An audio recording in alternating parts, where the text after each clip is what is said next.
Hello and welcome to Arcade Couch, the best place to chill with your friends and get your gaming goodness each and every Monday. My name's Don White and joining me on the couch this week, Ashley Hobley. Hey Dylan, excited to be here to talk about the biggest games coming out this week.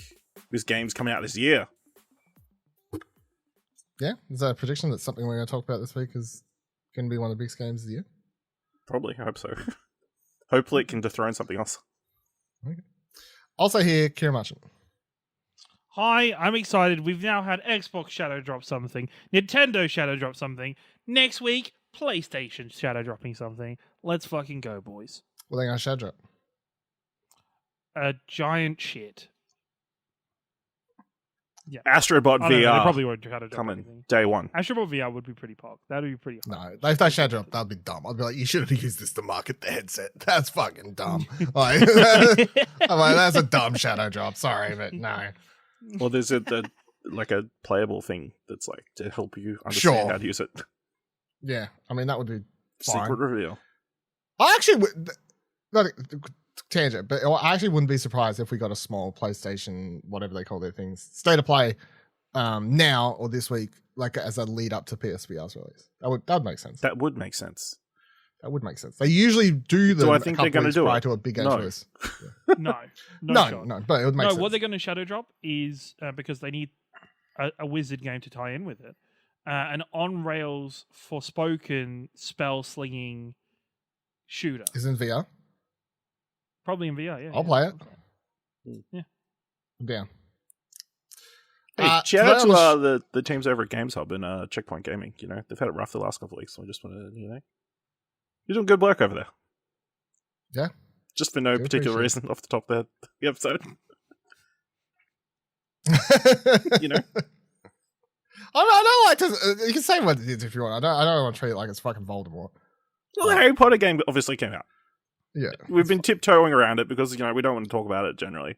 And people have been shit on the internet because people are shit in general, Yeah. From both sides, admittedly.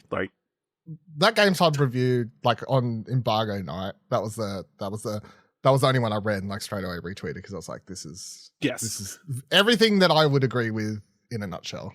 Very good. I mean, it's crazy because obviously the next day, I think a couple of hours later, we're like, oh, we didn't get any game review codes.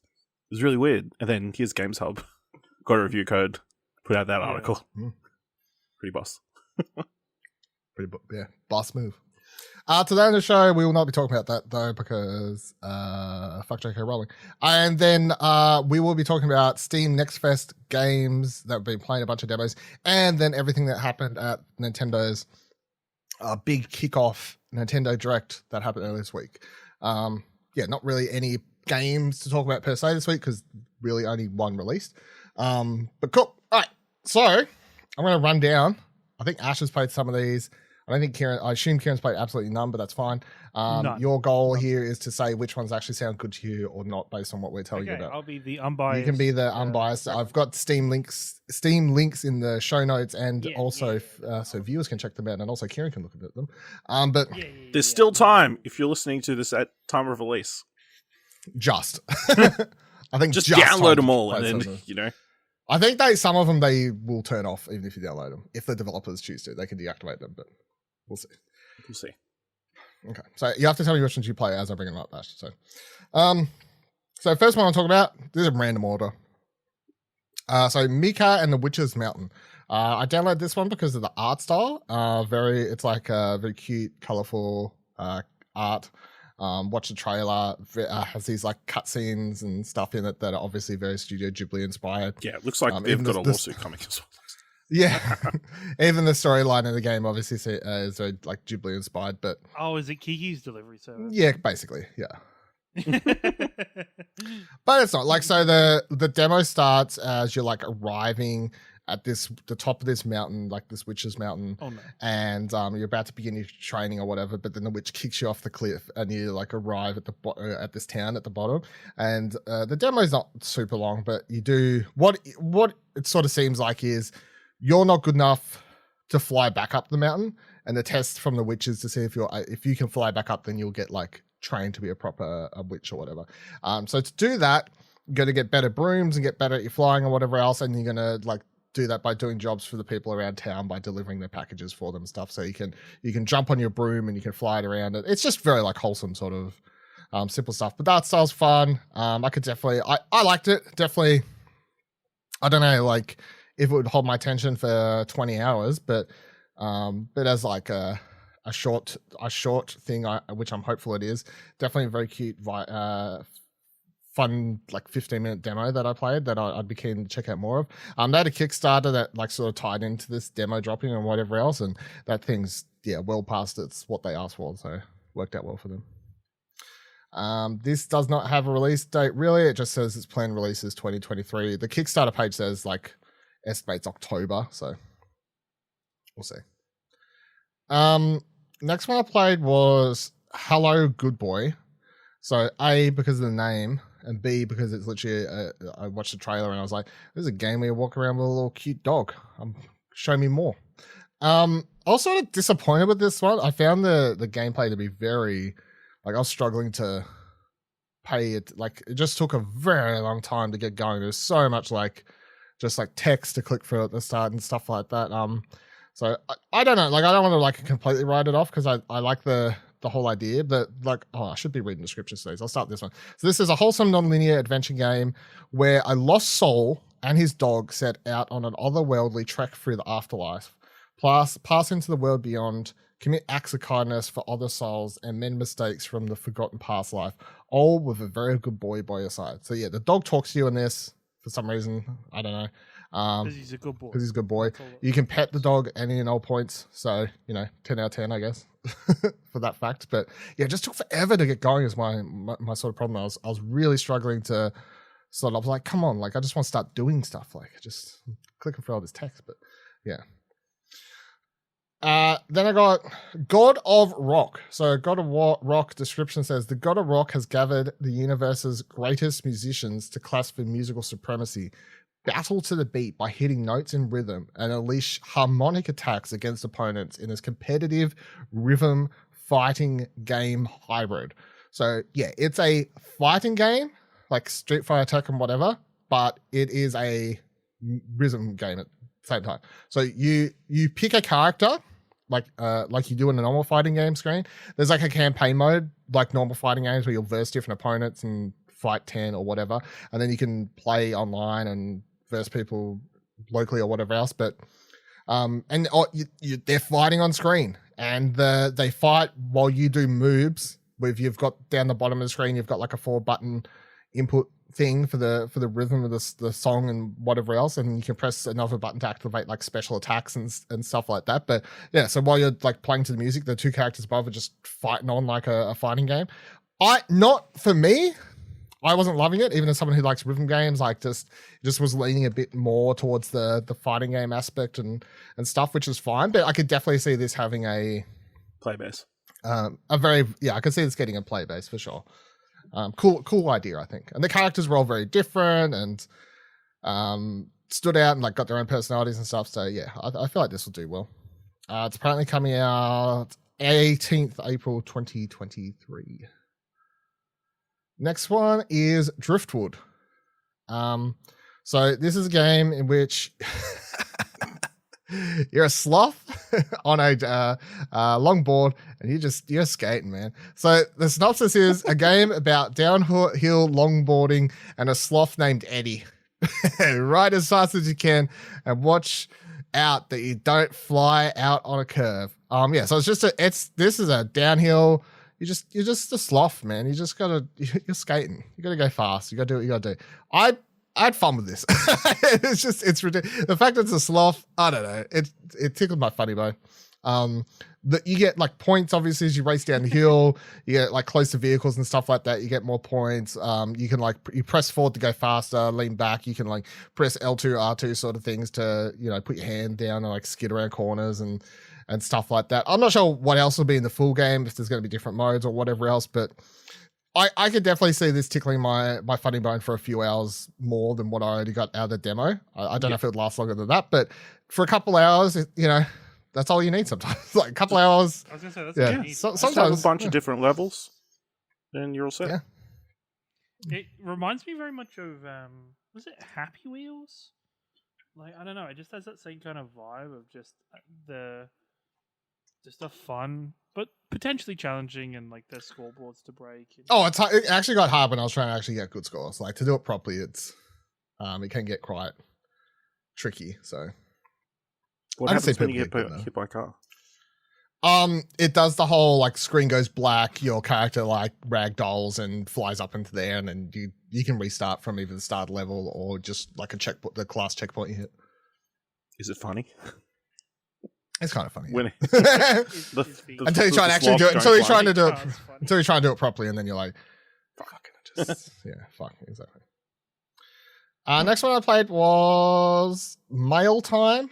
So this is just another wholesome, like obviously for some reason I'm just always attracted to these wholesome demos because I don't know, they just chill out, whatever. In this game, the synopsis is it's mail time. As a newly trained mail scout, put on your pack, grab those letters and deliver them across Grumblewood Grove. The forest animals eagerly await the sight of your mushroom hat in this cozy cottage core light platformer adventure. So it's just a collectathon with cute vibes, cute little animal characters, and all you're doing is you're like in the demo, you arrive at this first of however many levels the game will be, and you go around, you talk to characters, they're like, hey, I need like this many of this thing, can you deliver this thing to this thing, and then this character wants this thing and whatever else, and all these things are like spread out across the level, and there's like simple platforming to find them and whatever. It's just a collectathon just with funny little characters, and I like the way they're drawn, the art style's good and everything like that. So some of the characters have good puns. That was quite enjoyable. So, again, depending on the length, game will be good. If they try and add too much to it, I'll be like, you're dragging this out way too long, and then I start to get annoyed. But if this was a nice short length, just a collectathon, I'm down for the full length game of this as well. I think so. Next, we got Planet of Lana. I'm not actually sure how you're supposed to say it. So, synopsis is a young girl and her loyal friend embark on a rescue mission through a colorful world full of cold machines and unfamiliar creatures. Planet of Lana is a cinematic puzzle adventure framed by an epic sci-fi saga that stretches across centuries and galaxies. What a fucking synopsis, Jesus Christ. So this is like, what's the easiest way to describe it? It's like Limbo or that sort of type of game, I guess, it's a side-scrolling narrative platform puzzler where you're quite often coming up to something blocking your path, and you got to work out how to do it. You have things to overcome. You have your little sidekick thing.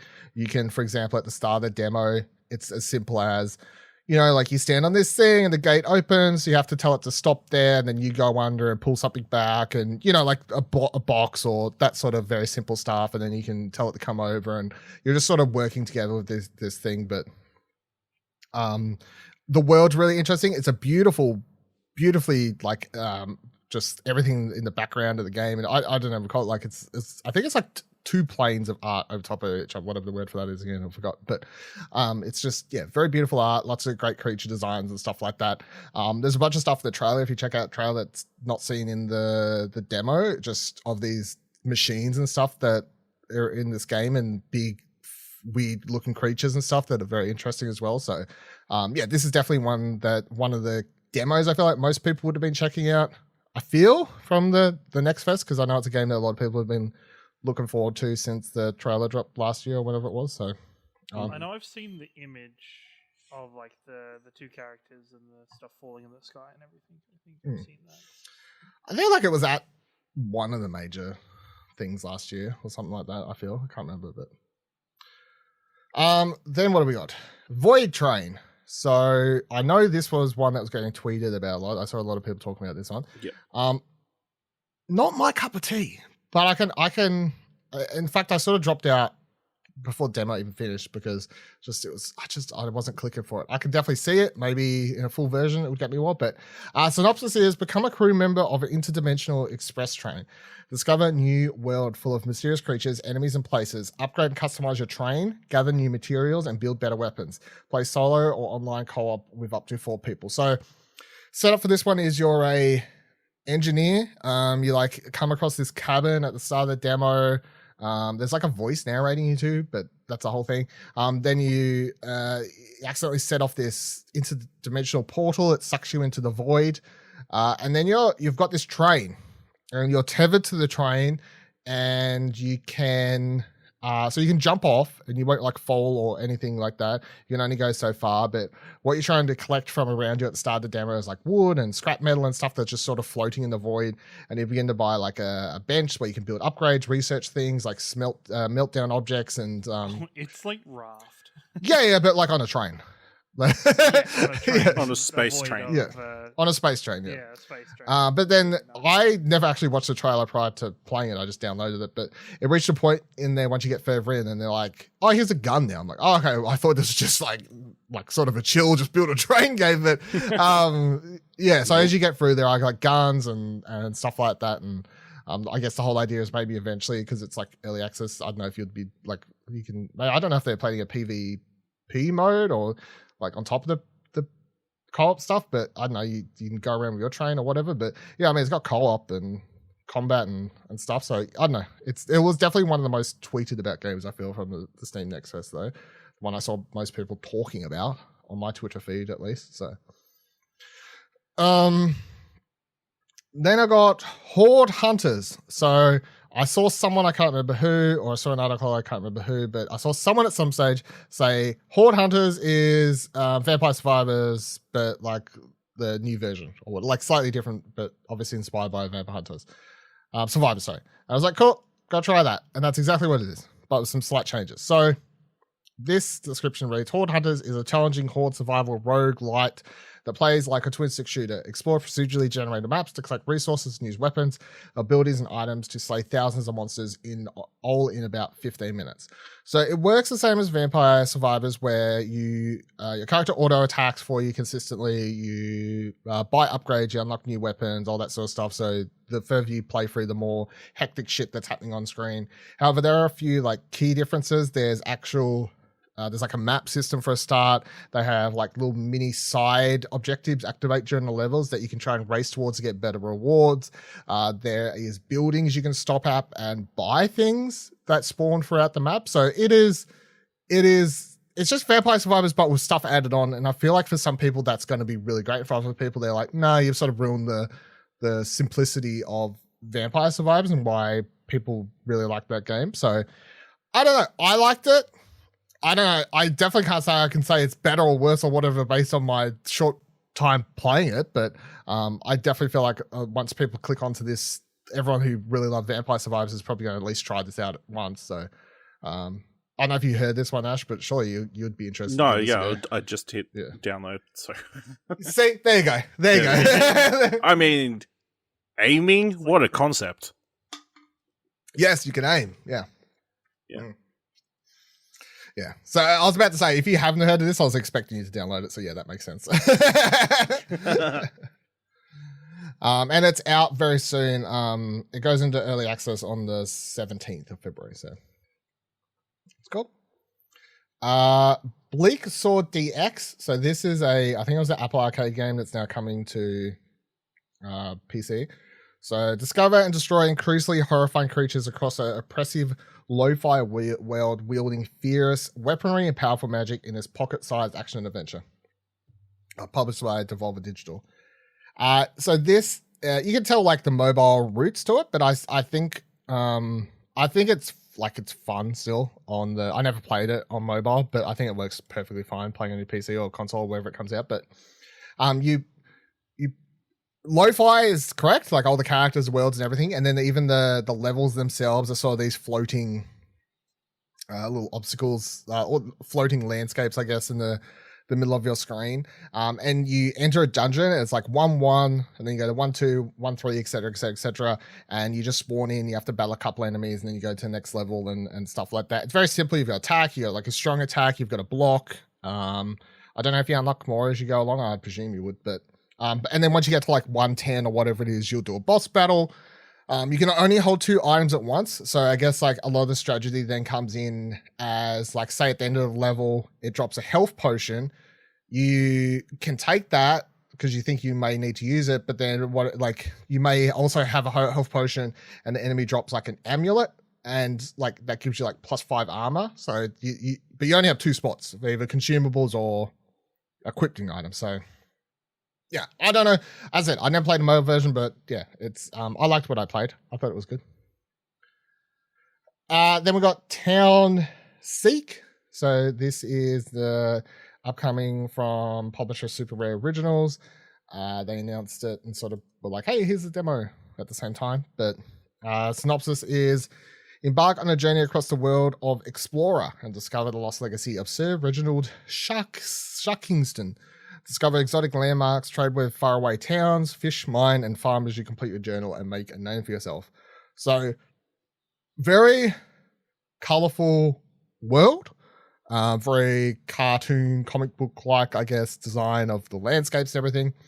You're flying around as a airship, and at least you're burying the lead, Dylan.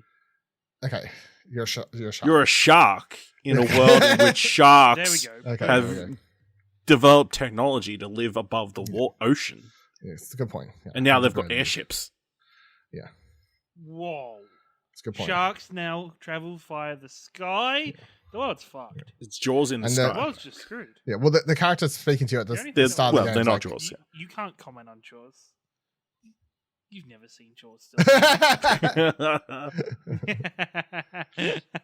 The character at the start of the game talking to you is like name's Captain Jawline or something very What a name! What a fucking name! Yeah. Let's go. So it's a very good name.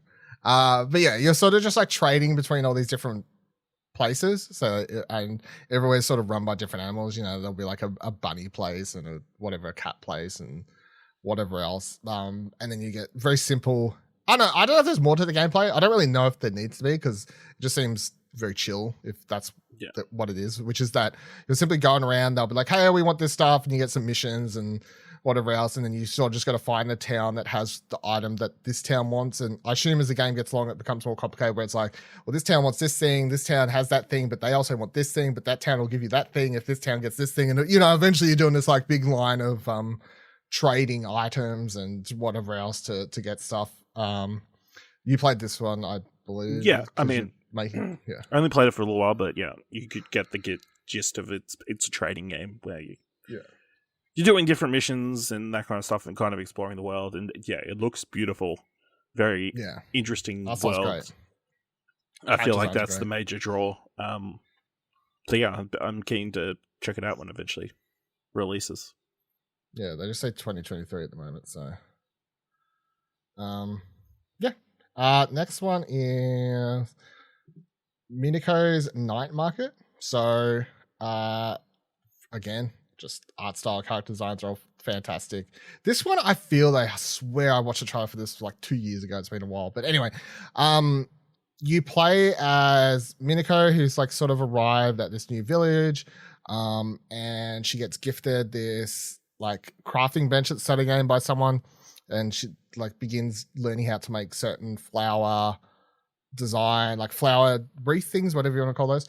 I should read description. Mineko's Night Market is a narrative-driven social simulation adventure game that celebrates Japanese culture while encouraging players to craft, eat, and ultimately enjoy all the cats. There you go. I didn't get to do the night market part, but so the demo starts with you sort of exploring around the part of the town. You can speak to a bunch of the characters. You can pick some flowers. As you pick flowers, your energy goes down. So it seems like there's a day system where you have to, what actions you do in a day, you sort of have to choose how you want to spend your energy. Do you want to spend it all like picking flowers or doing some other things? So there's an element of that. And then it seems when the night comes around on Saturday, there's like a calendar in your house and it like circles the Saturday because that's when the night market is. So when it seems that when the night market comes around, you're going to be attending it and you're going to be trying to sell your stuff for profit. And I don't know what the ultimate goal is, but to get rich, I don't know. there's something like that. But then there's also this weird plot that you play in the demo where it introduces this flower garden that's been guarded by all these like men in black people in suits, and for some reason they've like captured all these cats because they hate cats for some reason. So you sneak around and you have to do like very simple puzzles as like turning on radios and stuff to distract them and whatever else, so you can break these cats out and then they leave and you can pick the flowers from this place as well. But Yeah, funny dialogue, great little character designs, cute little world and everything to explore. Definitely, like, I can usually tell if I really enjoyed a demo, and this falls under it, where I I walked up to something, I pressed press the button to go to the next thing, and it just comes up like wish list now, and I'm like, oh, well, I was enjoying that, instead of, oh, thank God the demo's over, so I can getting bored. So, yeah, obviously the Japanese culture inspirations very heavily felt throughout it, but I just feel like if you like cute little cat games, that would be the bare minimum of what you're doing here. All right, Ash, tell us about Lakeburg Legacies. I did download this. I haven't played it. I don't know if I will have time. This is anyway, how does this go? Social-based village management sim. Take fate into your own hands in Lakeburg Legacies, a social-based village management game where love is your favorite resource. Play matchmaker to create the most effective and the most loved up couples and help your kingdom thrive. So it's a kingdom builder, but the way you build your village is you hook them up with other villages in surrounding kingdoms, and then then they'll either have then they'll like have children and like grow your kingdom or whatever. But obviously, do you do you find somebody who fills a job that you needed filled, or do you find the perfect match for the person? And you kind of build your way up. Obviously, you can like recruit people and that kind of stuff. But yeah, I really enjoyed it. There's like some amusing mechanics, like you have to put them in houses and stuff, and then you can look in the houses and but there's a chance of baby meter. So as long as there is a spare room in the house, there's a chance they could have a baby.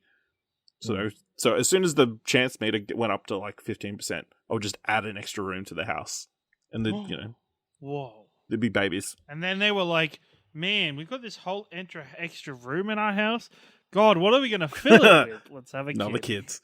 Yeah, I think it's quite charming, and there's the occasional like random event where they could start there could be trouble with the different relationships like this. Well, it was going to be like twins. Yeah, not in my game, but like one couple was like, oh, we're having trouble with impotence. Like, how should we handle this situation in medieval times? Where you like, have you met Greg? And you're born in, would you like to bring in a third person? But yeah, I thought it was pretty fun. Just building up your resources, building all the different relationships and that kind of stuff. Very deep. Like, there's lots of different stats and stuff that you could like completely go into the weeds with. But yeah, I thought it was quite enjoyable demo. Cool. Then I got Bramble the Mountain King. So Bramble the Mountain King is a grim adventure set in a world inspired by dark Nordic fables. Explore the beautiful yet dangerous and twisted land of Bramble in your endeavor to rescue your sister. Traverse a wondrous landscape and survive deadly encounters with Bramble's many hideous creatures. So this is another demo that I would have happily just kept playing. Very much had been looking for. When they announced there was a demo for this up, this was like one of the first ones downloaded because been keen on this for a little while. But I guess similar again. Like, you could describe this like, I guess similar to Limbo or whatever again, but it's not like a fully side scroll. I guess it's more in line with even though I've never played it, like just based on the way it looks like, maybe Little Nightmares or something. I don't know what the comparison you'd make is, but you're sort of, so like, beautiful game too. Like, you start and you're just like walking along these grassy hills, and it's just like you're just like this small character walking amongst the grass, and right near the start of the demo you walk up and for some reason there's a hedgehog with like a seat on top of it, and you get to ride that around for a bit, and I was like, oh man, this game's great. I'm riding a hedgehog through water, how fucking good's this? And there's some cool song that's playing. I assume it's like a Nordic song. I couldn't understand what the hell's being said. I was like, oh, this game's like very cool, like very cinematic and everything. And then you're sort of going through this water at the start, and then he the character starts losing control. Like, just starts like dancing, like all uncontrollably. Anyway, it turns out there's a dude, like I can't remember what the fuck they're called in like Nordic folklore. Anyway, there's like a dude like playing a song in the river on this guitar, like causing you to lose control and like start dancing. And when he spots you, the end of the demo is you sort of having to run away and try and escape from him. Fucked up looking dude. You can see him in the trailer too, but This was really cool. I think the world is very much felt through out of it. There's an element where you like interact with a stone troll who's like sleeping, and to wake up you have to sort of make it sneeze, and it's like, oh sorry, my bad, I'll get out of your way. So there's lots of really cool stuff happening in this. This is probably one of my favorite things demos I played from the Steam Next Fest. And I guess if the words inspired by dark Nordic fables makes you go ooh, then yeah, I'd suggest checking that out, because that's going to tick some boxes for some people, I think. Then we got the last case of Benedict Fox. So I feel like we haven't heard this game since it first showed up at the Xbox thing, like ages and ages and ages ago. But so exciting. But they had a demo in Steam Next Fest, so actually got to play it, even though I haven't seen anything for ages, which was cool. Still very keen on it. It is very much like, I feel like it wasn't that long ago. I feel like it was. I feel like it was their Summer Games Fest period. Was it? Yeah, I feel like it was within the last 12 months. Yeah. Feels like it was ages ago, but so no, I feel like it was first announced like literally last year. Could have been. Synopsis for this one says, take on the last case of Benedict Fox and dive into a twisted world of secret organizations, forbidden rituals, and cold-blooded murders. Explore the memories of deceased victims as you search for clues and fight demons in this fantastical Lovecraftian Metroidvania. And yeah, that's the easiest. Those last words are the straight up easiest way to describe the game. It's a Lovecraftian Metroidvania through and through. So you are like at the start, the demo sort of throws you into a bit which is fine. It's that demo thing of like, I don't fully understand where Benedict is at this point, but that's fine. You're sort of looking to, I guess, a mystery in this house, and as you're exploring it, there's some slight puzzles you can do there. You're trying to figure out what happened to this person or whatnot, and then you dive into when you dive into the memory thing or whatever, the memories of deceased victims. That's when it sort of goes into full Metroidvania mode. So big map, like areas you have to figure out how to unlock, like left, right, which way do you go, like full Metroidvania sort of exploration and stuff. Combat is a mix of, you've got ranged options, but they're limited, but it's obviously mostly built around hand-to-hand combat. You're not fighting anyone, at least in the demo, in the real world. You're just fighting people in the memories world thing, like demon creature things. But yeah, it's as simple as block, parry, attack. You can pull out his pistol, but it's like sort of limited. It does a lot of damage, but it's limited obviously to how often you can shoot that thing. And then I got to very stunning world, like just the Lovecraftian inspiration to how fucked up the world you're making your way through. Like just you can tell, like if you would show anyone a picture from this game and be like, what do you think inspired this? Like if they don't say Lovecraft, I don't like, because it's just got that through and through typical Lovecraft inspiration. You've got this voice. This is the other thing I don't fully understand, which is fine, but you've got this voice thing that's inside you, this creature, I guess, or whatever, that's like talking to you. So you'll find evidence or whatever, and then you'll just hear like, oh, he liked to do this. Like, it reminded me of the Darkness, and like the voice of where it's like Venom, and the voice of Venom in your head, like talking to you about what's happening or that sort of thing. So it's a bit weird, but I got to the end of the demo. I got up to this boss battle. I tried to do it twice, and it was like kicking my ass. And I was like, you know what? For a demo, I don't fuck it. I'm done. Like, whatever. I can't be fucked trying to beat this boss. But yeah, Metroidvania, Lovecraft is 100% what this is. Very cool. Can't wait to play more. Comes out now. We got an official release date, 28th of April. Then I got Highwater. So this one's interesting because this is a game from the people who made what's it called? I'm blanking now. The fucking golf one. Bloody hell. I'll look it up. Where is developer? Let me click on that. Really? Why doesn't it show up here? I'm going insane. Anyway, it's a golf one. Top sellers. No? Really? Anyway. It's like the golf club Wasteland. I think that's what it's called. That sort of thing. So it's you've got exploring this world. You sort of it's like you're on Earth. It's at the end of humanity. The whole place is flooded. you're on a craft. I really like the way they put this is a great demo. Like, if I would say, like, what, like, just purely judging you know how sometimes we on What Do You Want to Watch, Ash, we'll just talk about how it was a good trailer, but not really for me. This was, even if you don't like the demo, I'd say you could still appreciate the way the demo is put together, because what it does is you play through a part, and then it literally, like, you're watching a VHS tape, it'll be like you'll see stuff like flash across the screen, and suddenly you're playing like something further in the game, and then you play like this little section, and then like fast forwards you through to another section later in the game, so you sort of get a taste of different parts of the game, so just playing a chunk. So I quite enjoyed that. So you get to see the start of the game where the characters talk about how there's a spacecraft that the ultra rich are going to take to escape Earth that is all but over because it's flooded, to Mars, and they're going to live on Mars. And in Golf Club Wasteland, you're playing an ultra rich dude who, for fun, because they're bored on Mars, flies back down to Earth to play golf on the Wasteland because they've got nothing else better to do.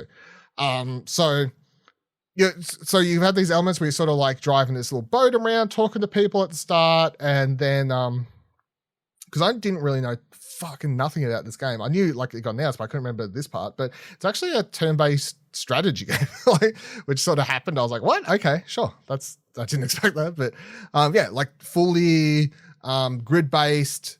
Like you've got environmental things where you can get behind poles, knock them onto enemies, get behind cover, enemy attacks do less damage, like the full sort of array of what you would expect out of a typical turn-based sort of strategy game like this. And I really liked all of what I played. So you do like one battle where it's just you, the main character at the start, and then like it fast forwards you to when you've got another character, and then it fast forwards you to another part where you've got like a full like 5 characters, so you get like the full array of how the turn-based stuff would happen there. And some of those characters have guns, other characters they've all got like special abilities, all these sorts of things.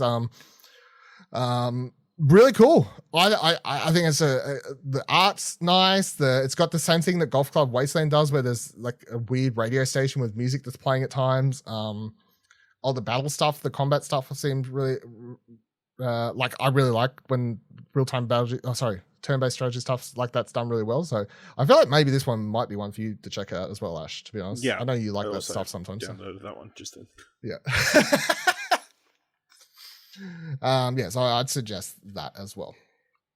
And then the last one, I think you've played this one, right? Tape to Tape. I was going to say, this isn't a Dylan one, right? Because I just opened it and went, Dylan downloaded this? Oh, yeah, I played this No. I played this for a fair bit. Do you play Sash or no? What, Tape to Tape? Tape to Tape, yeah? Yes. Yeah. All right, so Tape to Tape, very fucking good. Synopsis is Tape to Tape is a roguelike hockey game where every choice matters on your journey to build the best hockey team. Choose your path, hire unique players, discover synergies between them, pick unique abilities, bribe the referee, or visit the Blade Master on your way to restore hockey's former glory. This game came out of nowhere. I never heard this, and I was playing the demo because I just saw, like, I looked at it and I was like, yeah, fuck it, I'll give that a go. And then I'm playing it, I'm like, why have I heard this game? Because this is really fucking good. It is really fucking good. So that's sort of why I left it last, because I feel like this is one that I've heard fucking no one talk about, and it's criminal. So by roguelike, what they mean is you'll start, I guess, a path. And like if you quit out, you sort of like you lose everything. Like you got to do a run. You got to do a full run, and sometimes you have to choose between like 2 different directions and whatever, like a typical roguelike sort of scheme of stuff there. And there'll be big matches where you're playing hockey, and it's first to best out of 2 rounds. Other matches, they're just first to score 1 point wins. Like there's variations to it and so on and so forth. But how it starts is you sort of pick your team and you play hockey, and it's your typical, I don't know, how would you describe, where your typical sports game is it just your typical sports game where you press a button to switch between characters, like switch to the closest character on the screen? That's, yes. So your typical sort of sports game mechanics built into this, but it's hockey.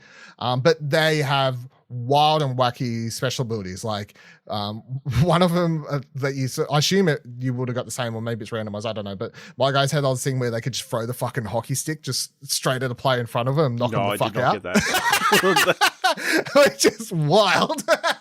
Because a dude will just be like getting so close to goal, and I'm just like, whoa, take that, motherfucker. You're down. So that was good shit. But yeah, even with older special abilities, I found myself really like, I'm sitting here on my controller like, oh, you fucking cunt. Like, you know, like I'm super like, into it. Yeah. Yeah, I was like, I was really getting into it. And I didn't feel like the superpowers were, or the abilities were sort of overshadowing the key sports gameplay between, like, most of my really cool goals were always where I just simply like outmaneuvered a player, pass back, and then, like it was just on bare basic smart, sort of like, just smart, like maneuvering with fundamentals. Fundamentals. So, you just got to really make the players' egos like grow. Yeah, well, new potential. I just fucking feel it because once you score, the camera like pans in a little bit and music starts playing, and you can like press a button to be like, yeah, and I'm like, yeah, fuck you, man. Like I'm skating around the ring, like fuck you guys, like I'm starting fights in the corner, and then at the end of every match, you get like points, like the level up your team or whatever, but then you can also pick, like randomly gives you 3 abilities. I think they're called like artifacts in the game, but anyway, they're 3 abilities, and you can pick one of those and assign it to a character. So maybe it's you do more damage in the first half. They're better at like protecting. Maybe they're better at stopping the puck, and you put that on your defenders or whatever else. And then when you get to the end of the run, there's like a big boss battle. Yep. So like true roguelike fashion. I don't know. I don't know if it's like obviously the big boss was like the zebras, I believe, the team. I don't. Yes. It was the same. And yes. I don't know if it was me or it's the thing, but the first goal I scored, they ruled it out as if it's like. I don't think that happened. Like, as if no, okay, the umpires, because obviously they're wearing umpires. The umpires on that like, side. it's cancelled. Yeah. Oh, That's kind of cool. yeah.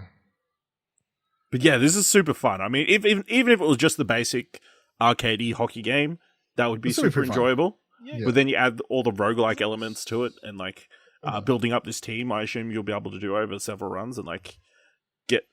It looks like a great Switch game or a Steam Deck game. Like it looks very good for that kind of just chilled out on the couch or in bed. There's nothing chill about this. Potentially, There's nothing chill about this. You break your Switch. You'll break your Switch. That's why the Joy-Cons come off, right? Like, that's fine. Yeah. Anything else? I didn't muck around in the. I only just played the main path. I know you could like jump straight into a match or whatever. No, I only played the main well. thing, and apparently there's multiplayer and stuff. So yeah, there's multiplayer as well.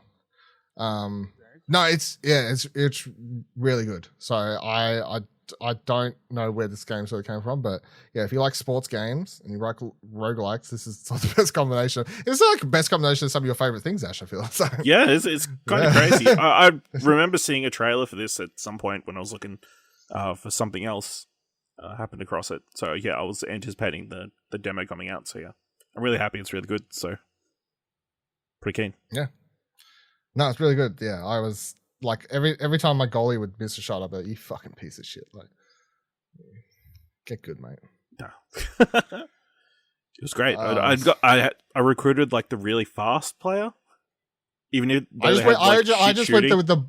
went with the boring generic like best like medium in the middle. Everything. Yeah. So, Wait, this is pretty much just Mighty Ducks the game. Yeah, kind of. Because in the Mighty Ducks, I think it's the second one. There's the guy that's real fast, but he doesn't know how to stop. Yeah. No, this punch you can't shoot very good. You just get her to go down and fast, like really close to the goal, and then just pass it back, pass it inward, and great tactics. I just love the replays though, because you'll be watching them back and like see characters like pass, and the other team would just like fumble and miss it. Like, you fucking suck. Like I never skipped a replay. Skip a replay when the enemy scored against me. Sure. Yeah. Of course, anytime I scored, like I'm like, oh, watching. I mean, that's like shit. real life. Fast forward, you can't want to replace it. Yeah. So yeah, this is coming out 2023. Keen looks very very very good so far based on everything we've played. Absolutely, I'd put this definitely in the surprise for everything that's come out of this for me, because unlike you, I'd never actually heard this or seen this before. Yeah. What was it out of everything you played, Ash? Question of the week. Yeah, you got another I one? do have missed one one. other one. I played a Oh, little hold bit on. of. I missed this. Yeah, Yeah, I played a just bit of some Capes, which is a superhero-based, turn-based strategy game by Brisbane studio Spitfires Interactive. Yeah. I read a news story I about mean, Zelda, didn't I? Yeah. it's solid. It is very much like it. The storyline that it reminded me the most was like X-Men Days of Future Past, where it's like, oh, the government's won, and you're playing the superheroes who are kind of trying to fight against the man or whatever, slowly recruiting up a team of heroes, I guess. It's a bit rough around the edges, I think. Like visually, they're very going for the comic book, like very old comic book style of graphics and storytelling and everything. It kind of reminded me, I don't know if you guys ever heard of this, but there was a game called Freedom Force that was on PC or something that also was like an old superhero game.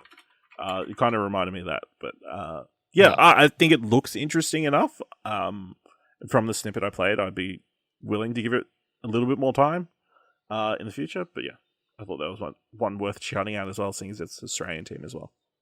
Yeah, for sure. What would be your favorite demo you played? Oh, tape to tape. So much fun. Like easily the one I devoted the most time to. Yeah, I'd say either tape to tape or I don't know, Bramble would be my runner-up, but I don't know. I think I played the most of tape to tape as well, so maybe tape to tape would be my answer as well. Sort of really surprised me, that one. So, if you've played a bunch of the Steam demos, let us know what your favorite is either on the Twitters or Discord. Links are in the show notes.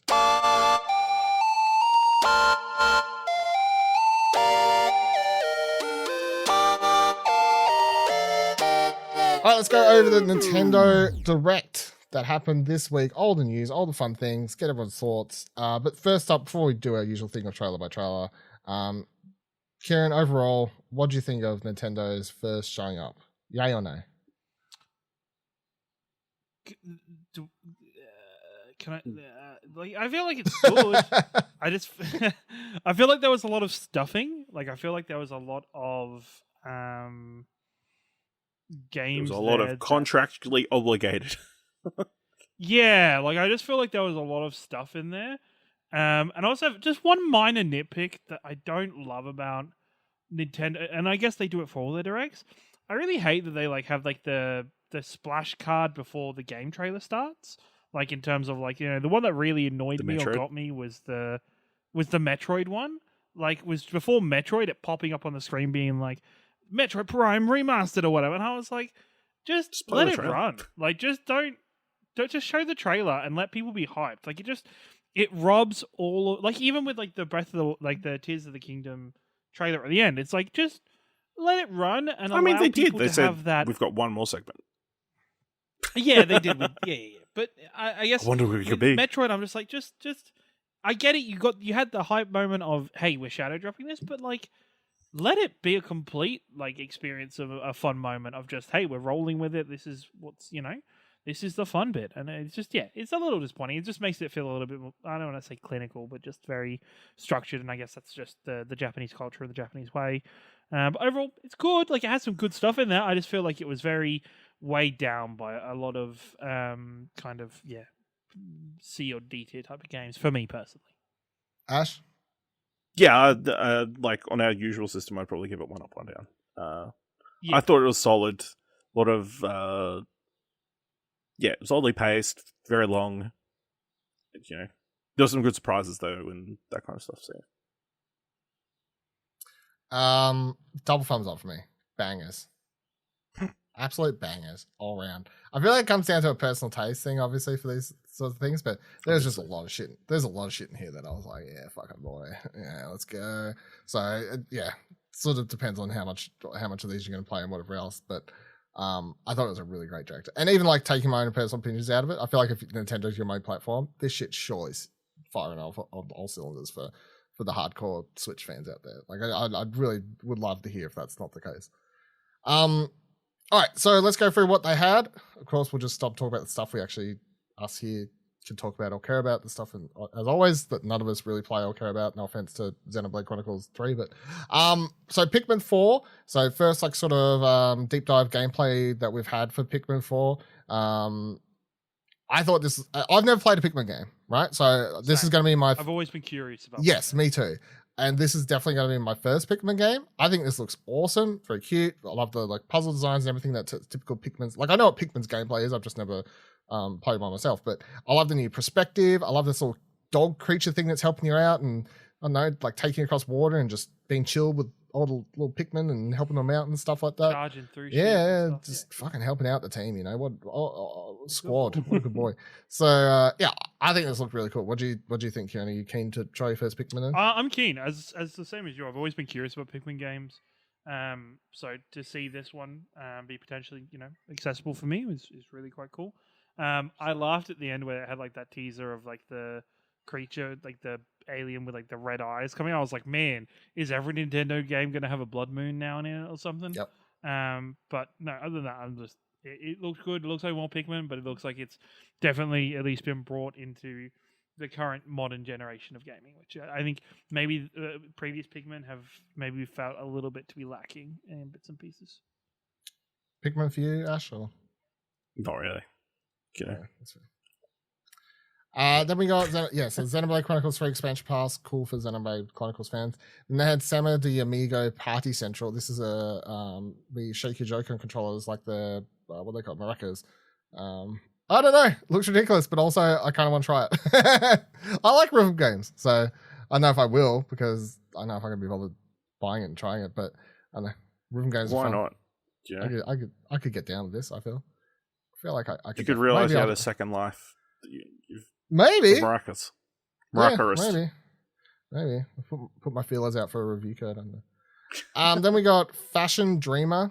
So I hated this trailer simply because of the whole influencer, being a fashion influencer. Like, bro, come on. No, like I've got nothing against it. Like I think the art style's cute. I think like the whole being making a game about fashion, that's fine. That's cool. It was just the narrative part that was rubbing me the wrong way about like being a fashion influencer. Yeah. Dead Cells returned to Castlevania, so it's literally just Castlevania and Dead Cells combined, two games that I'm sure there's a big crossover of fan bases for, so it feels like it's going to go well for everyone and above. And everyone's in it. Dracula, Belmont, whole fucking squad's here. Alucard, yeah. Whole squad's here. So it's cool. Got our first trailer for Tron Identity. So this is the Bithell Games Tron game. They announced last year at some point. What? Who's Jared Leto in this? Does he look like the rumor is he's No. going to be in the sequel, the next Tron movie. The rumor is the big project that Jared Leto's always wanted to be a part of is a new Tron movie after he saw Tron Legacy. Tron Legacy's good. So dumb. Tron Legacy is good, but it is good. No, it wasn't. Yeah, Tron Legacy is good. From what I can remember, Tron I stand by it. Legacy I was stand by it. Tron Legacy was good. I enjoy Tron Legacy. I mean, CGI Jeff Bridges is not good, but yeah, no, his CGI looks terrible. But was it Jeff Bridges? I swear it was. What's his name, Kieran?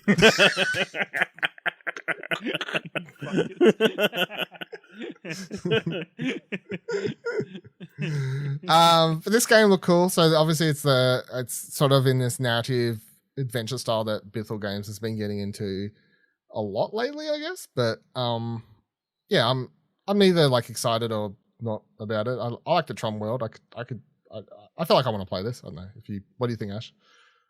Sorry, do you care about this Tron game?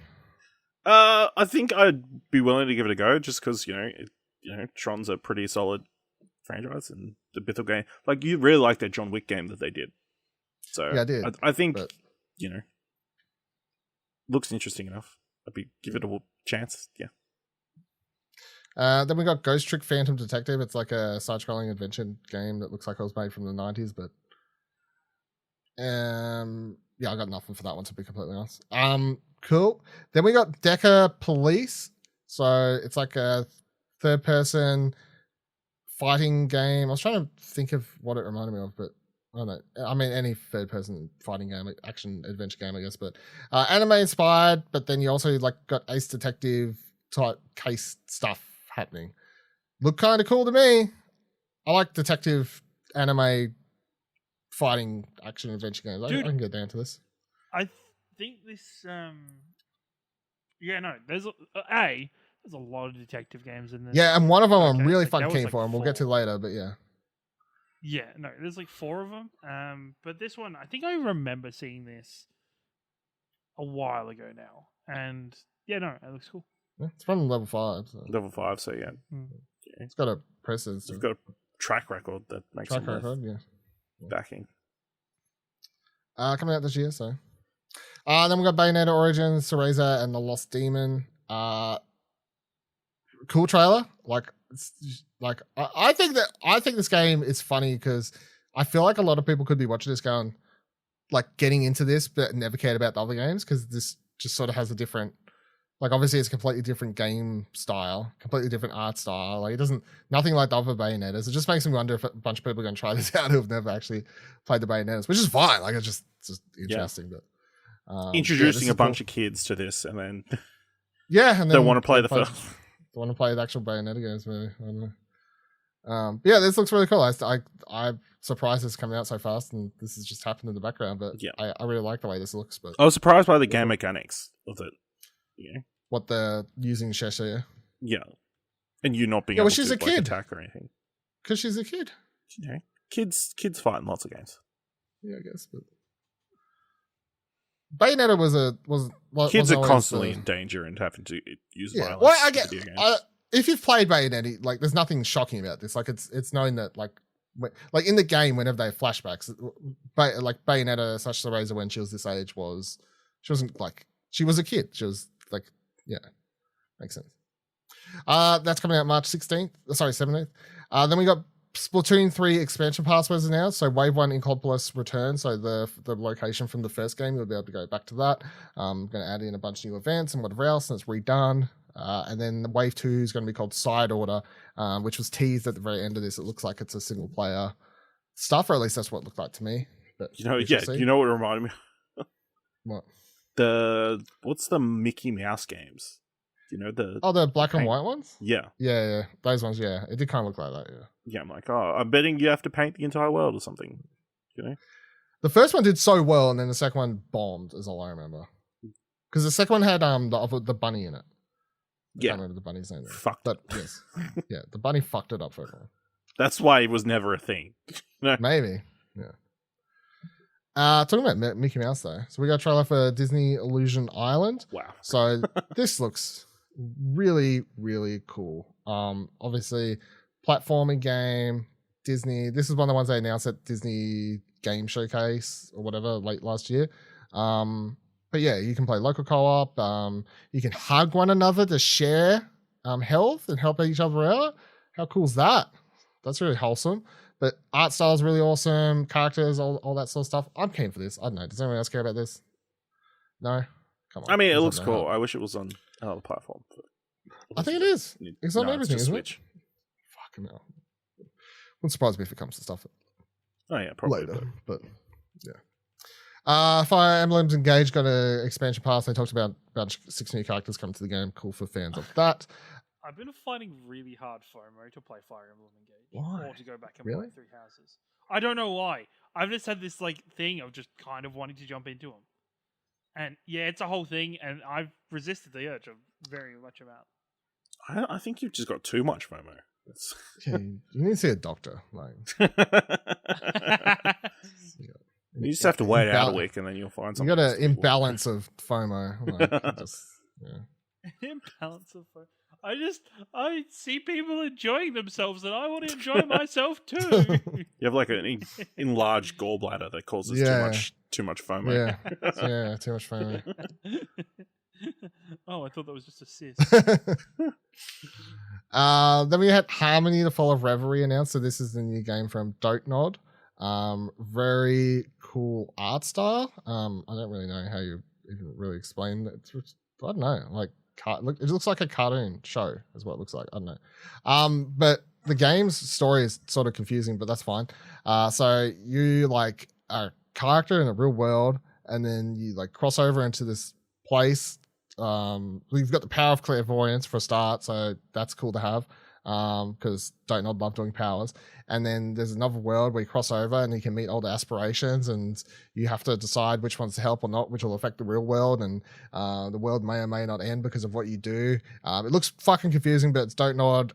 The art style is really cool. Lena Raine is doing the music for it, so like obviously she did Celeste music, so that's awesome as well. I don't really know what's going on. All I know is that yes, I want to play it. Is about how I feel for this one. What do you reckon, Kieran?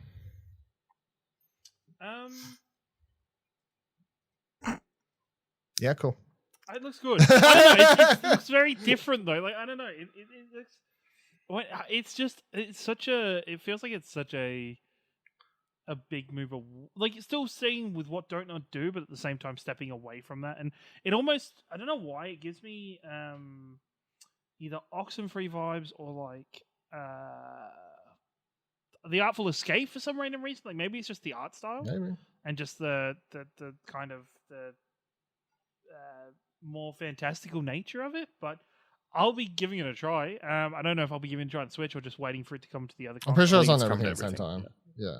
It's coming to everything. It's just Yeah. I think it's making its debut on Switch or something. It says. No, it's just which I think they just showed the trailer during the Switch. Yeah, I it's think. coming out June, so Yeah. Okay. Yeah. Then I'll be playing it on something else. I'm sure it'll be on Game Pass or something. I'm sure it'll be on Game Pass. What? What? That's what I was like. It's in a Nintendo Direct. Sure, it'll be on Game Pass. It's fine.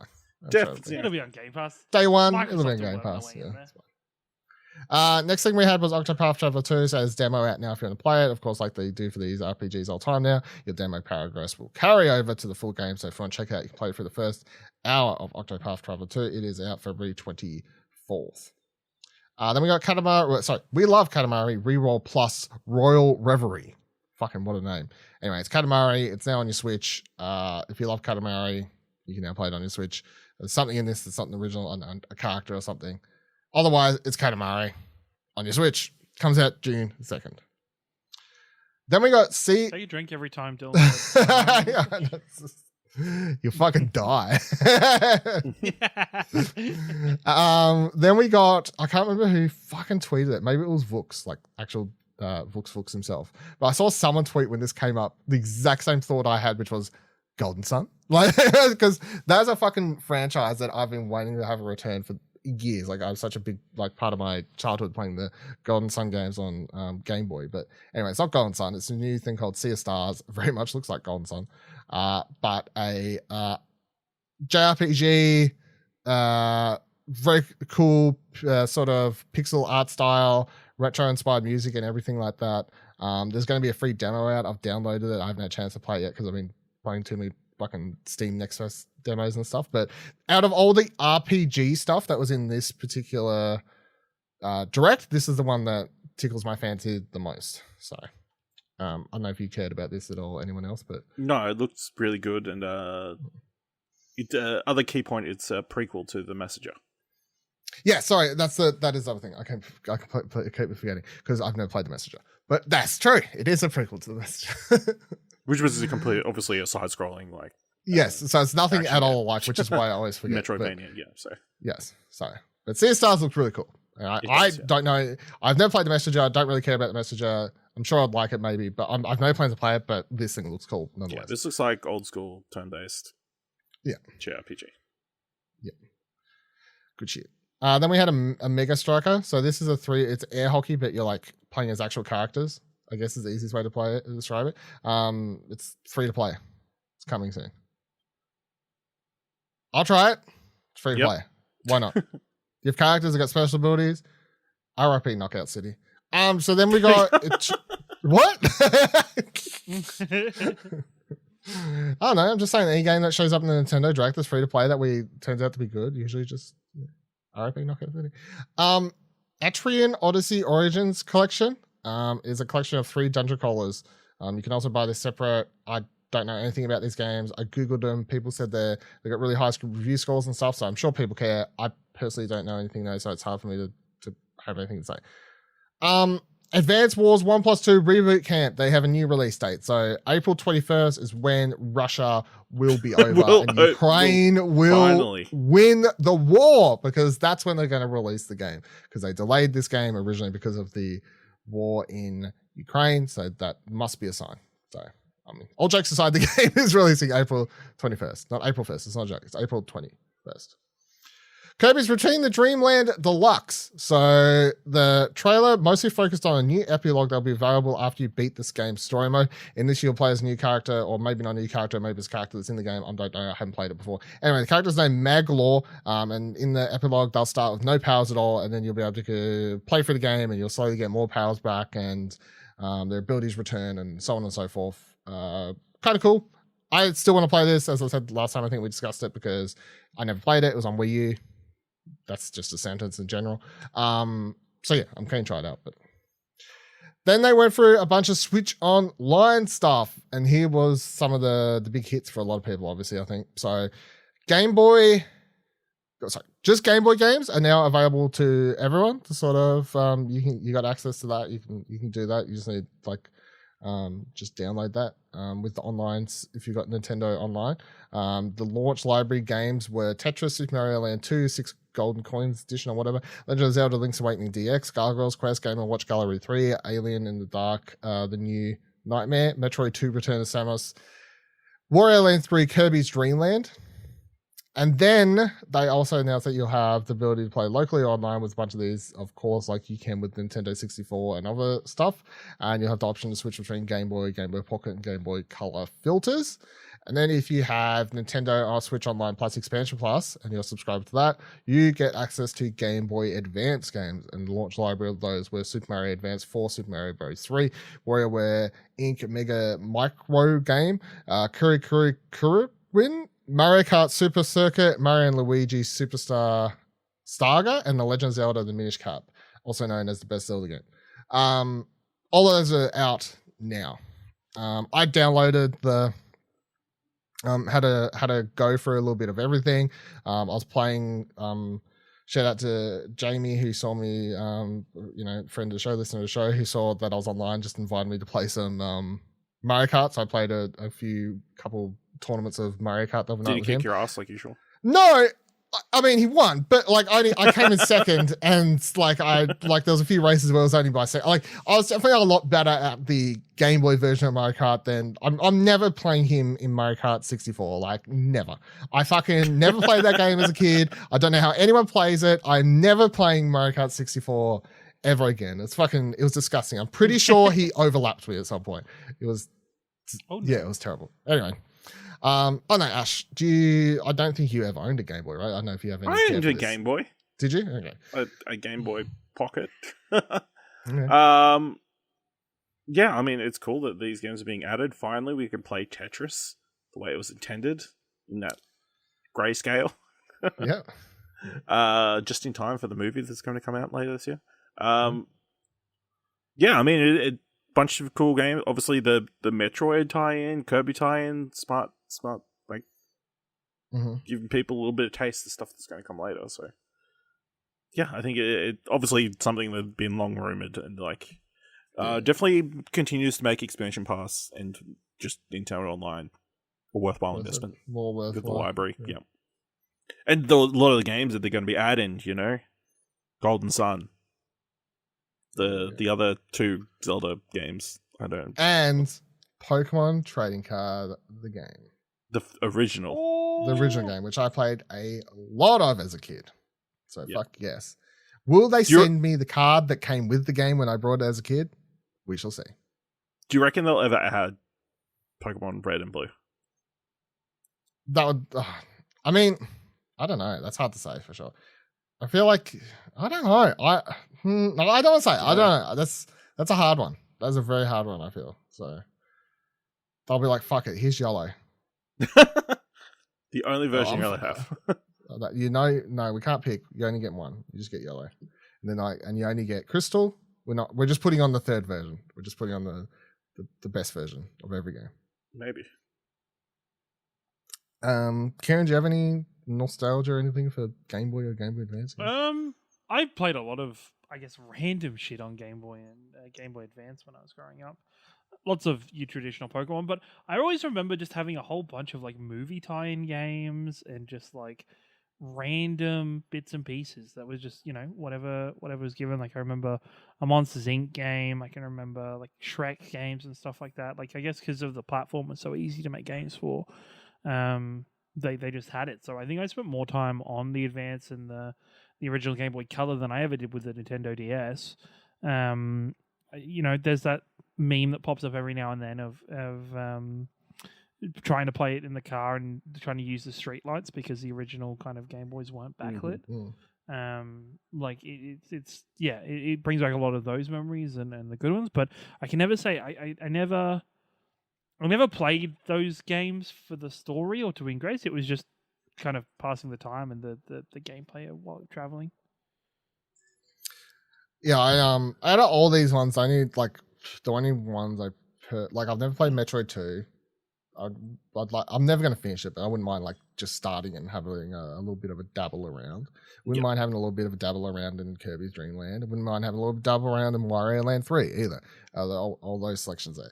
Mario & Luigi Superstar Saga, another game I wouldn't mind having a little bit of a dabble around. And then Legend of Zelda Minish Cap, the best Zelda game ever made. That's the only one in this list that I'd love to actually sit down and do a proper just full start the playthrough again. Because I talk so much and make jokes about how that's the best Zelda game. I feel like I'm obligated to. So, all right. Then the next thing we had was Metroid Prime Remastered. It's out. They shadow dropped it. The game was leaked about a year ago. Everyone keeps saying that they held on to this for a year. I fully believe that. I actually do believe they've just held on until a time when they were wanting to drop it. And they just decided that fuck it's out now. I brought it. I haven't had a chance to play it at all. I do want to play it. By all reports, it's awesome.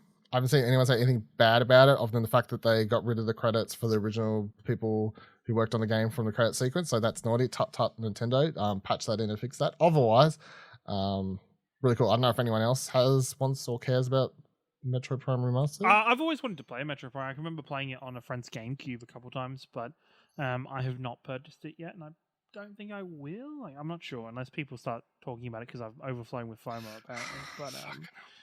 But it looks cool. It looks really good. Some of the screenshots that I've seen look really pretty.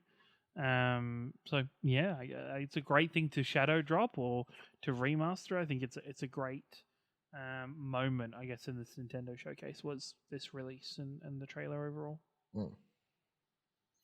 Then we got Master Detective Archives Raincoat. So this is the detective game I was saying before that I'm looking forward to the most. This is from the people that made the Danganronpa game, so I'm keen as. But they announced this one I think like a year ago, and I was straight away like, yeah, fuck yeah. Which is about how I feel about it now. I know I have a release date though. It's coming out June 30th. So it's similar in the fact that you sort of explore and you find evidence and whatever else, and there's supernatural elements and stuff happening. And then after you do all that, when you accuse someone of being the criminal, then you enter something that looks sort of similar to, I guess, the court cases that happen in Danganronpa. Once you sort of have to decide who's the murderer and stuff like that. I'm sure you're going to be making relationships with characters and, building, do stuff, go out and date some, I don't know, all the typical sort of stuff. But yeah, I'm keen for this. Both on it, even without the Danganronpa people involved, I'd be like, I'd still say it looks cool, but obviously that little bit of information pushes it a little bit further in my keenness factor, I guess. Then we got Baten Kaitos 1 and 2 HD Remaster, another set of games I've never heard of. Google says they're good games. They were on GameCube. Thank you, Google. RPGs sort of thing. I don't know if they ever released maybe in America. Maybe that's the thing. Like outside of Japan, maybe that was a story. But Fantasy Life I, The Girl Who Steals Time. Terrible title. A lot of people were really hyped about this though. So this is the first like sort of proper Fantasy Life game that's come out in ages. So they were really popular on I think 3DS was when they were like the first major one came out, and people fell in love with it there. And then they sort of just fumbled the ball from then on. They tried to like make a sequel, it wasn't that good, and then they did this whole online thing and whatever else. But anyway, this is the first like sort of proper game we've had in ages for the series. But yeah, so I saw a lot of people on my Twitter feed like, OMG, this was their game of the, and which is what comes back to my point. Like, if you never or don't know anything about Fantasy Life, I'm sure you're watching this going, what the fuck? I don't care about this. Like, this looks terrible. But there were people on my Twitter feed losing their mind. Like, this is like more about this than Zelda. So, because they were probably playing this when they were like teenagers on 3DS and stuff like that. So, I never actually personally played it. I knew a couple of people who would play it. I would say this looks perfectly fine as a sort of, what would you? It's a RPG crossed with like, I don't know, you talk relationship building, Animal plus Crossing, farm, I guess, but Animal Crossing with fighting, adventures. yeah, we're fighting like monsters and stuff, yeah. But you're like, you went on adventures in Animal Crossing, plane rides sometimes. That's true. That's a good point. Yeah, I don't know. Animal Crossing with combat. Yeah, I think it looks. I'm intrigued. I'm not like super like I based on the way everyone talks about it, I'd give it a little bit more of time based on that, I guess, than I would have if I didn't already know people were hyped about it. That's sort of how I feel on it. It's coming out later this year on Nintendo Switch. So this next one. So they start this stream. They tease there's like, here, we're going to look at like the stuff that's coming out in the near future. Everything in this is like for the next 6 months, like for on the Switch. And then they drop a fucking teaser trailer for a new Professor Layton game with no information at all. And I'm like, does this fall under the same rule? Are you saying the new Professor Layton game comes out before June? Or are you just like throwing out a wild, like this doesn't count for the whole... This is like when Xbox showed a trailer for Silk Song and then people were like, you said everything in this was coming out before whatever this date was. Is that count? And then the Xbox later was like, you totally got it. And they were like... Anyway, I don't know if anyone cares about Professor... Does anyone here care about Professor? It's always Layton? a franchise I've I've wanted to try. Yeah, I've always wanted to jump in and try it. It's always got that quirkiness and that kind of charm to it that I've always wanted to. I just never have had the chance. Because it started on the DS, right? So yeah, so I haven't played all of them. I played I think 2.5 maybe or 3.5, something like that. On 3DS or DS combination of DS 3DS. But yeah, they're what do you call it? So for people who don't know, like because it's been a while since one came out. puzzle games, right? Yeah, they're puzzle games. Like but they're like they're really cool narratives, like cinematics, characters really cool and everything. But then like there's like little puzzles you got to do to solve things. And obviously on the 3DS, it was like you're drawing stuff with the stylus to solve them and whatever else. That was like a big part of them. But super super popular IP that spawned like spin-offs and all these other sorts of things. And I was surprised because I thought they'd retired the character. I thought so too. So, but you know, anytime retired things can come back. That's why they're retired. Yeah, that's what you like to believe. Not cancelled. Not cancelled. Yeah. Mario Kart 8 Deluxe Booster Course Pass. So, Yoshi's Island and Birdo are being added to the game with Wave 4. They continue to add more to this game. It's absolutely ridiculous. So, then we got a montage. When we get that championship, when you put the belt on the line, we're gonna put a belt on. When you stop shirking your challenges. You know what? I've looked at the competition or the potential competition. You know what? There is no competition. There's nobody worth my time on this circuit. There's nobody worth my effort. So somebody needs to find a way to prove themselves worthy of me putting up the belt because... Sounds like Jamie. No. Just one-on-one with Jamie and then we just give him the belt and he can have it forever, you know? Nah. Calm down, Roman Reigns. So then they had a montage. You know what? Thank you. I am the Roman Reigns of the Explosion Network. Thank you. I am the head of the podcast. You just never wrestle, and then you have your mates come along and like throw red shells at other people, and win it for you. Yep. Exactly. This is what we're doing. But it's weird. You talk like Paul Heyman constantly.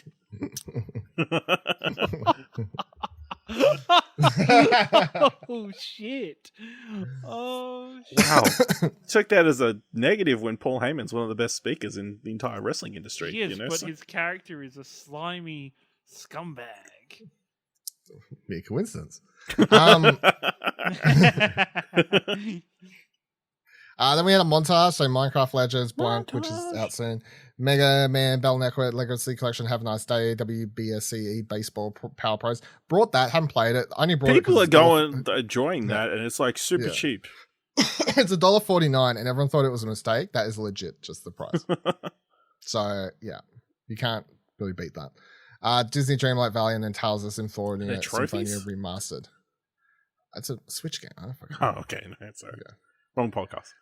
Yeah, wrong focus. And then they had, of course, they ended the show with the one more thing, and the one more thing was exactly what we thought the one more thing was going to be, which was The Legend of Zelda Tears of the Kingdom. Brand new trailer shows off that Zelda has a car. Link has a car. Zelda has a fucking losing potentially her powers. I don't know what the fucking going on. I can't keep up. Narrative wise, Link's lost his arm. He's got like a mechanical arm. It's like Finn the Human. Yeah. Or Edward Elric. Yeah. So I don't know what's going on there, but it looks very good. I still don't believe this is running on the Switch because there's like parts where the Link's running around the world and then Link's in the air and he's, I'm just like, sure. Somehow. I don't know if it's running at 20 frames per second, but what do you reckon, Kieran? Look, I first popped over Matthew Mercer doing the voice of Ganon. That's pretty fucking. Is that a hype. thing? Yeah, Confirmed. That is the voice at the start of the trailer. Yeah, is Ganon. Matthew Mercer's doing Ganon's voice. Oh, okay. We assume. Yelling at his minions. Wishing? We assume it's Ganon. No, are we? Well, he talks about my minions and stuff. Oh but no, yeah, I you know assume it's Ganon. But how do we know it's 100% Matthew Mercer? The internet has confirmed it. Definitely, the Okay, internet has confirmed that it was Matthew Mercer Okay. because people are going wild because Matthew Mercer cosplayed as Ganon like ages Okay, ago. right. It was in 'Cause like a I- special video or something. Yeah. It's definitely Ganon, but I didn't know it was Matthew Mercer. So No, it's definitely 100,000% Matthew Mercer. But no, I'm excited for this. I still need to finish Breath of the Wild, but once again, like you said, Breath of the Wild has its struggles running on Switch, and that came out upon the Switch's When it started. release window. yeah, like Like 6 months this after it was is out. now, and I'm curious to see how much of the original map is there, how much of what the changes they make to it, what differential, what has evolved, what has changed. At the same time, how big is going to be the sky areas of this? That was a major part of several of the initial trailers or teasers. So how big is that? And then on top of it all, the important question for most people who enjoyed Breath of the Wild, have they got rid of weapon degradation? Not for everyone. Apparently, some people love that. Those people are sadists. Yeah. I know. Listen, they're just, they want it to be super realistic. Yeah, I love a game where I can use a sword 4 times and have to find a new one. Exactly. 100%. It's so nice. Love that in my Zelda games, not my fucking survival games. Anyway, I'm keen. I'm never going to finish Breath of the Wild. I've decided. So after I too have tried like many times to actually get to the end and never actually do it, but I'm just giving up. So I'll just start with this one. It's fine. When does this actually come out? Like March? May is it, 12th. or- May 12th. May 12th. Okay. That's plenty of time. So I'm just gonna go into this. I've watched enough people fucking stream and play that game that I honestly feel like I've played it, even though I haven't. So that's where my brain. If you like put me on the lie detector test and asked me to say if I've played it or not, and I said yes, it'd probably come through as truth because my brain probably thinks I have. I think I could lie. I think I passed test. I reckon I could. I watch people speedrun this shit. Like I know how to. Yeah, but speedrunning this shit doesn't mean play because you skip majority of the storyline speedrunning this. So Because all you do is you do the first section and then you come out Yeah. and then you slide and then you like throw a pot and you like Yeah. hit the pot 3 times while it's in stasis and then you just sail across the sky on the pot straight to where you got to go. yeah, to the castle. Yeah. Mhm. GG. 2 E's. Link's a legend. I've watched the game be played normally, obviously. I just saying, like I've watched it like be played multiple different ways. But yeah, I'm keen for this. I'm definitely keen for this. The thing is also that when I never got my Switch at launch until later. So I've always had this like thing of like once I got my Switch, I've been constantly trying to like sort of play catch up for Zelda, but there's always been something else. So at least I'll be playing this one with the drop sort of thing. So all right, that is it. That's everything. Whoa, from Dylan. I know you're wanting to wrap up the show. And I know we've been going a bit long. Whoa. But I couldn't Whoa. let us talk do this episode of Arcade Couch without bringing up an article that you wrote this week. Yeah, okay. Whoa! Just when I thought I was out, when I thought I'd lived down all the naysayers talking about Mario Kart Live Home Circuit not being good, they go and pull me back in with Hot Wheels. Velan Studios has announced they are using the same tech behind Mario Kart Live Home Circuit to bring Hot Wheels Rift Rally, a mixed reality racer, to PlayStation and Apple. Dylan, you picking up references? I appreciate you at least. You've read the right article to find my good opening paragraph there. That's a good opening paragraph. Yes, I will be picking this up. And no, I didn't bring it into the show because I didn't want to listen to you and Kieran talk shit about fucking Mario Kart Live for 10-15 minutes. It's just Kieran. Oh, you've always been a fan, actually. have you? You've been on board of this No, I haven't. shit story just as much as No, I have. it's been purely Kieran. You've been... This isn't like all the other times where I jump ship. This is... This is... You jump ship. No, fuck off, dickhead. You jump so ship. Because we both know that his fucking Mario Kart Live shit is just collecting dust. His little cardboard boxes are fucking recycling themselves already. There's no fucking signposts anymore there. And... You know, the important question Dylan just has to ask himself, and the answer will be yes. Does he have more space on his shelves for collectible knickknacks? The answer is actually no. The answer is a while ago, no. But yes, but you just move. But yes, I want to get this. Obviously, yes, I want to get this. What the fuck? Why wouldn't I want to get this? Look how cool look at it, Kieran. They've taken care of your number one complaint. What was his number one complaint? All the gates are made of plastic, not cardboard. That wasn't my number one. No, I'm pretty sure that was your number one complaint. What's all this cardboard bullshit? Dylan was spending all this money and then was only using it like twice. Now, I'll say something now. I'm willing to make a bet. Oh no, because because this is a bet you have full control over, and I feel like that. Because I was gonna say I can guarantee. It's like people betting or sports betting. Before Mario Kart Live came out, you were like, man, if I had the time for it, I would have so much like content out of this. It would have been fun. I could make like content creation of different maps and stuff. Would have been cool as. YouTube. Yeah. How many fucking content creators are doing that? Fucking none. So I would have been the first. Now you got Hot Wheels. Now I got Hot Wheels. Beat that. And guess what? Think about it. You can do the exact same track 140 different times because there's 140 different cars you can change. That's true. So each race, each video will be different. It'd be cool if, like, somehow, and they'll never do this, the technology was like the Hot Wheels cars was the size of a normal Hot Wheels car. It wasn't like a big ass one; it's a small one, and you could build use the ramps and stuff and like the real life circuits in it. That'd be kind of sick. I'd be on board. Clearly, they just need to make the ramps and stuff the size of this. Well, I can tell you a couple of things about this one. Very big. Okay. You can do 4-player races in this one, so that's pretty cool. And 4 players? That means you have to buy 4 cars? Yep, Whoa. that's right. And then B, this is coming... And 4 Switches? Whoa. No, it's coming to PlayStation. No, mate, this isn't coming to Switch. Oh. It's coming to PlayStation and Apple.